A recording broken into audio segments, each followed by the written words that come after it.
పెద్దపల్లి జిల్లా ఓదెల మండలంలోని కొలనూరు గోప్రపల్లె గ్రామంలో ఎమ్మెల్యే విజయ రమణారావు ఎన్నికల ప్రచారాన్ని నిర్వహించారు. ఉపాధి హామీ కూలీలను కలిసి కాంగ్రెస్ పార్టీ పెద్దపల్లి పార్లమెంట్ అభ్యర్థి గడ్డం వంశకృష్ణ గారిని భారీ మెజార్టీతో గెలిపించాలని కోరారు.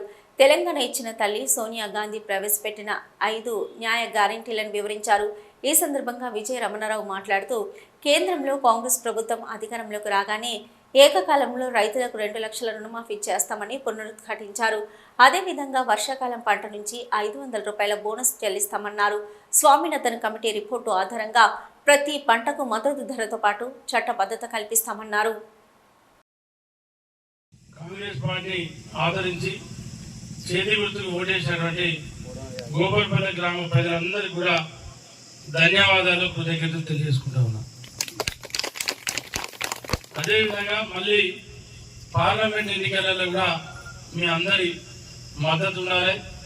ఆనాడు 350 ఓట్లు మెజార్టీ, 50 ఓట్ల మెజార్టీ మన గోపల్పల్లి గ్రామంలో రావడం జరిగింది. మళ్ళీ రేపు జరిగేటువంటి పార్లమెంట్ ఎన్నికలలో కూడా ఏ రకంగా అయితే మీరు మద్దతు ఇచ్చి, ఏ రకంగా అయితే మీరు కాంగ్రెస్ పార్టీ ఆశీర్వదించిందో మళ్ళీ మీరందరూ ఆశీర్వదించాలని చెప్పి కోరడం కోసం